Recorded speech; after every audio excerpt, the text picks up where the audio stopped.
টিংখাঙৰ ৰাজগড়ত ধন দাবীৰ অভিযোগত 4জনক আটক কৰা হৈছে। শুকুৰবাৰে পুৱতি নিশা ধন দাবী কৰিছিল লোককেইজনে। ধৃত দাউদ খান আৰু পবিত্ৰ নেওগ, অনুপ গগৈ লগতে বন্দীপ বাস্কে পেট্ৰল ডিপোৰ সমীপত ৰখাই থোৱা ট্ৰাকৰ পৰা ধন দাবী কৰিছিল আৰু ধৃত চাৰিওকে ইতিমধ্যে ৰাজগড় আৰক্ষীয়ে উদ্ধাপোচা অব্যাহত ৰাখিছে বুলি জানিব পৰা গৈছে। শুকুৰবাৰে পুৱতি নিশা ধন দাবী কৰিছিল এই লোককেইজনে। আৰক্ষীৰ জালত পৰিছে এই লোককেইজন।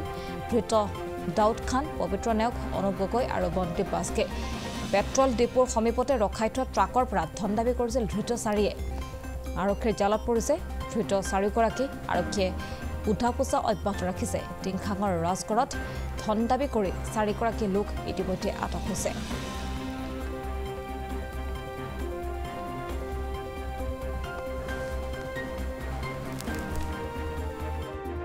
এই ঘটনা প্ৰায় আজি এবছৰমানৰ পৰা কিছুমান ঘটনা চলি আছে।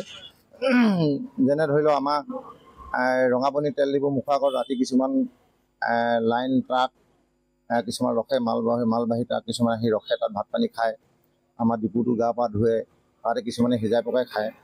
ৰাতিলৈ কিছুমান ল'ৰা আহি তেওঁলোকক তাত পাৰ্কিং কৰিছে বুলি তেওঁলোকৰ পৰা পইচা লয়, দাবী ধমকি দি পিনি। তেনেকৈ বুলি আমি কিছুমান প্ৰত্যক্ষদৰ্শীয়ে কৈছে, সেইবোৰ আমি শুনি আছিলোঁ, কিন্তু প্ৰমাণ আমি পোৱা নাছিলোঁ।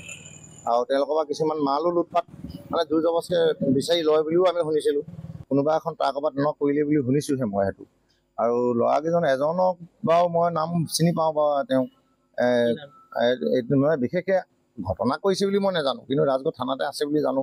দাউদ খান নে কি বোলে, আমাৰ ইয়াৰে ল'ৰা সেই তেখেতে আছে বুলি মই বাৰু শুনিছোঁ। আমি চব জেগাডোখৰ, আমাৰ ৰাজগড় জেগাডোখৰ আমাৰ নিজৰ ৰাজগড় অঞ্চলৰ মানুহখিনিৰ এটা কেন্দ্ৰস্থল বা গোটেই টিংখাং সমষ্টিৰ কেন্দ্ৰস্থল, ব্যৱসায়স্থলত যেতিয়া বিভিন্ন জেগাৰ পৰা ট্ৰাকবিলাক আহে আমাক ছাৰ্ভিচ দিব, বয় বস্তু লৈ আহে আমাৰ ইয়াত দিবৰ কাৰণে। কিন্তু সিহঁতি আজি জনামতে এতিয়া সিহঁতি আমাৰ ইয়াত ছাৰ্ভিচ দিবলৈ আহোঁতে আমাৰ ইয়াত ষ্টে কৰিবলৈ ভয় কৰে। সিহঁতি জলং নামৰ জেগা এডোখৰ আছে মৰাণৰ আগত, তাতে সিহঁতি ৰাতিটো হ'ল গৈ পিনি ৰাতিপুৱা আমাৰ এইবিলাকৰ ছাৰ্ভিচ দিয়ে।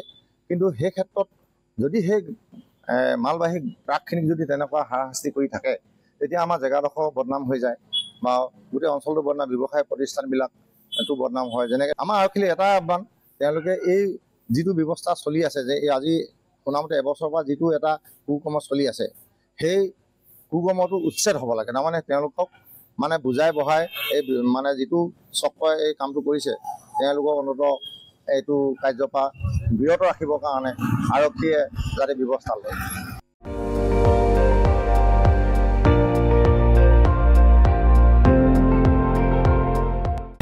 আপুনি চাই আছে ND24, সৰ্বশ্ৰেষ্ঠ নহয় সৰ্বোত্তমৰ দৌৰ।